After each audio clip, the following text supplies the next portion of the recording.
আশা করি তোমরা সবাই ভালো আছো। এর আগের ভিডিওতে তোমরা শিখেছো তৃতীয় অধ্যায়ের বাক্য থেকে বচনে রূপান্তর করো, ক্লাস 11 এর সেকেন্ড সেমিস্টারের। আজকে আমি বাক্য থেকে বচনে রূপান্তর করার দ্বিতীয় নিয়ম নিয়ে এসেছি তোমাদের সামনে। আর দ্বিতীয় নিয়মটা আমি বলেছিলাম, দ্বিতীয় নিয়মটা সব ছাত্রছাত্রী প্রায়ই ভুল করে, আর ভুল হবে না তোমাদের। আজকে দেখে নাও। আজকে আমি দ্বিতীয় নিয়ম শুরু করছি। দ্বিতীয় নিয়ম কিভাবে চিনবো আগে এটা জানতে হবে। দ্বিতীয় নিয়ম চেনার জন্য তোমাদেরকে আগে পড়তে হবে, কোনো বাক্যে যদি নেই থাকে তো দ্বিতীয় নিয়ম বলবো, যদি নয় থাকে সিঙ্গেল দ্বিতীয় নিয়ম বলবো, কাউকে আগে থাকবে নয় লাস্টে থাকবে দ্বিতীয় নিয়ম বলবো, কখনো নয় আগে থাকবে লাস্টের দিকে নয় থাকবে দ্বিতীয় নিয়ম, কোনোটি নয় আগে ড্যাশ দেওয়া আছে সেখানে আছে নয়, কোনোটি নয় থাকলে দ্বিতীয় নিয়ম।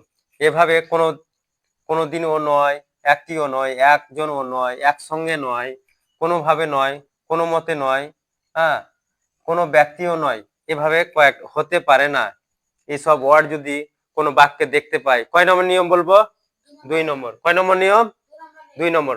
আর 2 নম্বর নিয়মটা ডাইরেক্ট কোন বচনে করব? ই বচনে। কোন বচনে? ই বচনে। বুঝা গেল? এবার তোমাদেরকে জানতে হবে ই বচন যে হবে, একটু বলে দিই। ই বচন, ই বচনের আকারে দেখো, আগে কোনো বসাতে হবে। যখন বচনে করব এলেফ দিয়ে, কি বসাতে হবে? কোনো। নাম পদ থাকলে নাম পদ, নইলে কোনো বসাবো। উদ্দেশ্য পদ নয় বিধিপদ ফার্স্টের দিনে বলা হয়েছে 1 নম্বর নিয়মে, তোমরা জেনেছো। তো এবার দেখো, বাক্য থেকে বচনে রূপান্তর করছি। বাক্য থেকে বচনে রূপান্তর। আর শর্টকাটে মনে রাখবা, কোনো কথা 100% যদি অস্বীকার করে, কি করে? অস্বীকার, বিধেয় পদ উদ্দেশ্য সম্পর্কে অস্বীকার করে সম্পূর্ণভাবে, তাহলে সেটা ই বচন হবে। কোন বচন হবে? ই বচন হবে, শর্টকাটে মনে রাখার জন্য। এবার আমি শুরু করছি বাক্য থেকে বচনে রূপান্তর। উদাহরণ দিচ্ছি, মশা নয় মাছি। এটা একটা কি বাক্য? এটা একটা কি বাক্য? এখানে উদ্দেশ্য পদ কে আছে? মশা। বিধেয় পদ কে আছে? মাছি। বিধেয় পদ কে আছে? মাছি। বিধেয় পদটা উদ্দেশ্য সম্পর্কে সম্পূর্ণ কি করবে? অস্বীকার করবে, তখন কোন বচনে হবে? ই বচনে। তো আমি ধরো এসব মনে থাকবে না, থাকবে না তো বাদ। সিঙ্গেল যদি কোনো বাক্যে নেই নয় থাকে, দেখো নেই নয় আছে, সিঙ্গেল নয় আছে। মশা নয় মাছি, মশাকে কি আমি মাছি বলে স্বীকার করছি? না, সম্পূর্ণ কি করছি? অস্বীকার। তাহলে কোন বচনে হবে? ই বচনে। কোন বচনে? মশা নয়, নয় আছে, হ্যাঁ, এটা কি 1 নম্বর সব সকল আছে কি? নাই। সিঙ্গেল যদি নেই নয় থাকে কোনো বাক্যে, নেই নয় ডাইরেক্ট ই বচনে। কয় নম্বর নিয়ম বলবো? 2 নম্বর নিয়ম। বুঝা গেল? তো এখানে কি হবে দেখো, আর সম্পূর্ণ অস্বীকার করবে, ই বচনে লিখবো, এলেপ লিখে ই বচনে। তো এখানে কি নাম পদ আছে? নাই, ওই জন্য কি বসবে? কোনো। কি বসবে? কোনো। তারপরে উদ্দেশ্য পদ, এখানে ফার্স্ট ফাঁকায় বসবে কি? উদ্দেশ্য। এখানে উদ্দেশ্য পদ কে আছে? মশা। কে আছে? তারপরে সংযোজক কি বসবে? নয় মাছি। কোনো মশা নয় মাছি, হয়ে গেল আমাদের বচন। আরো দেখো আমি দিচ্ছি, গোলাপি, গোলাপি ইঁদুর নেই। দেখো, গোলাপি ইঁদুর নেই, বলছি কি গোলাপি ইঁদুর আছে? নেই। আর বলেছি সিঙ্গেল নেই নয় যদি থাকে, কয় নম্বর নিয়ম? 2 নম্বর। বাক্য না বচন সত্য বা মিথ্যা হতে পারে, এখন নিয়মে মিলছে যেটা সেটাকে ফলো করব। নেই আছে ডাইরেক্ট, নেই নয়, তো ই বচনে। এটা ই বচনে যেহেতু করছি, 2 নম্বর নিয়ম ই বচনে। তো উদ্দেশ্য পদ আগে বসবে। কোন পদ আগে বসবে? এটা বিধেয় পদ। তো উদ্দেশ্য পদ এখানে কার সম্পর্কে বলা হয়েছে? ইঁদুর, তো ইঁদুর আগে বসবে। কোনো, কোনো বসিয়ে দিলাম। উদ্দেশ্য পদ চাইছে, এখানে উদ্দেশ্য পদ ভিতরে আছে, টেনে আগে করব। কোন ইঁদুর নয় সংযোজক নয় গোলাপি, কোনো ইঁদুর নয় গোলাপি। বুঝা গেল? তোমাদের কাজ তোমরা বুঝতে পারছো তো ক্লিয়ারলি? হ্যাঁ, এবার দেখো আমি একটা জিনিস ফার্স্ট নিয়মে বলিনি, যেহেতু ফার্স্টের দিনই যদি বলি তো ভাববা কি কত কঠিন, কিন্তু সহজ আছে। দেখো কিছু কিছু আমি অ্যাড করতে পারি উদ্দেশ্য আর বিধেয় পদে, ভাষা সৌন্দর্যের জন্য কিছু অ্যাড করতে পারবো। সেসব কি অ্যাড? যদি ব্যক্তি বোঝায়, কি বোঝায়? তাহলে ব্যক্তি লিখবো। যদি ব্যাপারটা বস্তু বোঝায় তো কি লিখবো? বস্তু। যদি ব্যাপারটা প্রাণী বোঝায় প্রাণী লিখবো। যদি জীব বোঝায় কি লিখবো? জীব। ব্যক্তিকে লোকও লিখতে পারি।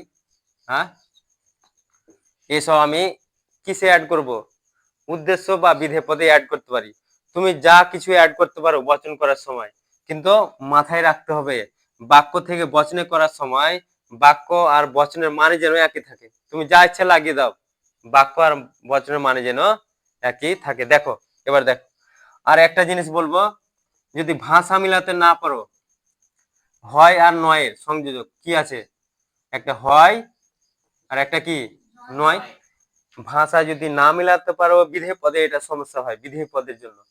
তো হয় আর নয়ের পরে আমি কি বসাতে পারি? এমন যে বা এমন যারা, হয় না এমন যারা। দেখো হয় নয়ের পরে যদি ভাষা না মিলাতে পারি তো এমন যে বা এমন যারা লাগিয়ে দেবো, সমস্যা নাই। এবার দেখো সেম বলছি, কোনো কিছু কোনো কিছু একসঙ্গে, কোনো কিছু একসঙ্গে সাদা ও কালো হতে পারে না। দেখতে পাচ্ছ তো? এবার দেখো কোনো কিছু একসঙ্গে সাদা কালো হতে পারে না। সবসময় মাথায় রাখবা এসব হচ্ছে মানক, আর মানক লিখতে হয় না শুধু দেখে চিনবো কয় নম্বর নিয়মে আছে। শুধু লিখতে হবে উদ্দেশ্য পদ আর বিধেয় পদ। দেখো এখানে অনেক লম্বা লাইন লিখেছি। দেখো কোনো আছে, এখানে কি কোনো লেখা আছে? কোথাও ছুটে গেছে তো লিখে নাও কোনো। কোনো একটা মানক, কোনো নয় হতো, ঠিক আছে? দেখো কোনো আছে, ধরো কোনো আছে, লাস্টের দিকে কি থাকবে বলেছিলাম? নয়। না মানে নয়, কোনো না মানে কোনো নয়, একই কথা। এটা কি নিয়মে পড়লো না? তো এটা লিখতে হবে কি? লিখতে হবে না। আগে দেখো এবার একসঙ্গে কিছু বাদ, একসঙ্গে দেখো একসঙ্গে কোথাও আছে? খুঁজো খুঁজো খুঁজো, একসঙ্গে কোথায় আছে দেখে নাও। এই যে একশো আছে একসঙ্গে, তো একসঙ্গে এখানেও আছে। আর একসঙ্গে এখানে নয় আছে, নয়টা কি বলেছিলাম লাস্টে থাকবে? না মানে নয়। তো এটা কি নিয়মে পড়ছে না? হ্যাঁ, নিয়মে পড়ছে। আবার দেখো হতে পারে না, খুঁজো এভাবে নিয়মে খুঁজো কয় নম্বর নিয়মে পড়ছে? 2 নম্বর নিয়ম, যেহেতু হতে পারে না আছে একসঙ্গে হতে পারে না, তো হতে পারে না তো পেয়ে গেলাম না। কয় নম্বর নিয়ম? তো এসব কি লিখতে হবে? লিখবো না, শুধু আমাকে চাই উদ্দেশ্য থাকলো কে? সাদা আর কালো। তো এটা কি উদ্দেশ্য পদ আর এটা বিধি পদ। তো আমি পেয়ে গেলাম, শুধু উদ্দেশ্য পদ লিখবো। উদ্দেশ্য পদ এখানে কে বাঁচলো? সাদা, বিধি পদ কালো। এই যে যে সব আমি গোল গোল দাগ করলাম এটা মানক, এটা লিখবো না। তখন বড় দেখে লাইন দেখে ঘাবড়ে গেলে হবে না, একটু ঠান্ডা মাথায় ভেবে করতে হবে। তো এখন কি লিখবো? কোনো কিছু, কোনো কিছু। তো এখানে ই বচনে করছো তো কি লিখবো? কোনো। তারপরে উদ্দেশ্যপদ চাইছে, কি চাইছে? উদ্দেশ্যপদ কে আছে এখানে? সাদা। চলো সাদা হয়ে গেল। তারপরে মিডিলে কি বসবে? সংযোজক নয়, নয়। তারপরে কি? কালো, কালো। তোমার লজিক এখান থেকে হয়ে গেছে, হয়ে গেছে। তো এবার দেখো আর একটা জিনিস বলছিলাম, আমি যে লিখছি উদ্দেশ্য বিধেয় পদে সব জিনিস অ্যাড করতে পারি সৌন্দর্য বৃদ্ধির জন্য। তোমরা জেনে রাখো, তোমরা জানো কি কাঠের চেয়ার যদি তৈরি করি, কাঠের চেয়ার, কাঠের চেয়ার বুঝো তো? কাঠের চেয়ার তৈরি করি তো রং না করলে বসা যাবে কিনা বলো? বসা যাবে। কিন্তু যদি আমি রং করে দিই, কালার করে দিই, তো দেখতে ভালো লাগবে না, সৌন্দর্য বাড়বে না। সেম এসব উদ্দেশ্য বিধেয় পদে অ্যাড করতে পারি আমি সৌন্দর্য বৃদ্ধির জন্য। কিভাবে দেখো, তোমার অ্যান্সার কোনো সাদা নয় কালো হয়ে গেছে, কাটতে পারবে না মাস্টার। কিন্তু এখানে বোঝো কোনো কিছু মানে কাকে নির্দেশ করছে, ব্যক্তিকে না বস্তুকে? কোনো কিছু ব্যক্তিকে না বস্তুকে নির্দেশ করছে বলো তো? বস্তুকে। কোনো কিছু মানে কি বস্তুকে নির্দেশ করছে। তো এখানে আমি লাগাতে পারি, যেহেতু বস্তুকে নির্দেশ করছে তো হয় আমি কি অ্যাড করতে পারি, বস্তু। দেখো এখানে বুঝতে পারো কোনো কিছু একসঙ্গে সাদা কালো হতে পারে না। কোনো কিছু মানে কাকে নির্দেশ করছে? আমি এইসব ওয়ার্ড অ্যাড করব, যেমন চেয়ারে রং করলে দেখতে ভালো লাগবে, উদ্দেশ্য বিধেয় পদে আমি অ্যাড করে রং করতে পারি সৌন্দর্য বৃদ্ধির জন্য। তো দেখো যেহেতু বস্তুকে, কোনো সাদা বস্তু এখানে লাগাতে পারি, কোনো সাদা বস্তু নয় কালো বস্তু। পারফেক্ট হয়ে গেল, এটা অ্যান্সার বুঝা গেল। সেম সেম আমি আর একটা উদাহরণ দিচ্ছি, এখানে দেখো, এখানে দিচ্ছি 4 নম্বর উদাহরণ। কেউ কেউ একসঙ্গে শোষক ও দেশ প্রেমিক হতে পারে না। এবার দেখো লম্বা বড় লাইন দেখে সব ঘাবড়ে যায়। দেখো কেউ আছে, খুঁজো কেউ কোথায় আছে। কেউ কেউ নাই, দিনই নাকি রে তোমাদের এখানে? কেউ হবে তাও, কেউ কাউকে দেওয়া আছে, কাউকে আছে না? কেউ নয়, চলো কেউ নয় হবে। কেউ নয় মানে কাউকে নয়, একই কথা। কেউ আছে না মানে নয়, লাস্টে আছে। কয় নম্বর নিয়ম? 2 নম্বর। একসঙ্গে বললাম একটু আগে, একসঙ্গে আছে, কোথায় আছে? এই যে একসঙ্গে, না মানে নয়। হতে পারে না আছে, হতে পারে না আছে। তাহলে এগুলা কি মানকের মধ্যে পড়লো না? দরকার নাই, আমার চাই কি উদ্দেশ্য আর বিধেয় পদ। উদ্দেশ্য পদ কে এখন? উদ্দেশ্য পদ কে? উদ্দেশ্য পদ এখন শোষক, বিধেয় পদ কে? দেশপ্রেমিক। পেয়ে গেছি। এসব কি লেখার দরকার আছে? লেখার দরকার নাই। তো এলএফ দিয়ে কি লিখবো? কোন উদ্দেশ্য পদ কে আছে? শোষক। তারপরে কি বসবে? নয়। হ্যাঁ, সংযোজক কি বসবে? নয়। দেশ বিধেয় পদ দেশপ্রেমিক। এবার দেখো মজার কথা, দেখো কেউ একসঙ্গে, এখানে ছিল কোনো কিছু, কোনো কিছু মানে কাকে নির্দেশ করছিল? আমি অ্যাড করবো এসব এখন থেকে না শিখছি তো ভালো করে শিখবো। 2 নম্বর নিয়মটা ওই জন্য মেন বলছিলাম, গুরুত্বপূর্ণ। বস্তুকে তখন বস্তু লাগিয়ে আলাম সৌন্দর্য বৃদ্ধির জন্য। এবার কেউ একসঙ্গে শোষক দেশপ্রেমিক হতে পারে না। কেউ মানে কাকে নির্দেশ করছে? ব্যক্তি, ব্যক্তি বা লোককে। কাকে নির্দেশ করছে? ব্যক্তি বা লোককে। তো আমি ইউজ করব কি? ব্যক্তি। সেটা আমি উদ্দেশ্য পদে যদি মানাই তো উদ্দেশ্য পদে লাগবো, বিধেয় পদে যদি মানাই বিধেয় পদে লাগবো। মনে করি দুটো পদে মানাচ্ছে তো দুটো পদে লাগবো, একটা পদেও লাগাতে পারি। দেখো এখানে দেখো, তাহলে কেউ একসঙ্গে শোষক ও দেশপ্রেমিক হতে পারে না। কেউ মানে কাকে বুঝালো তাহলে? ব্যক্তিকে।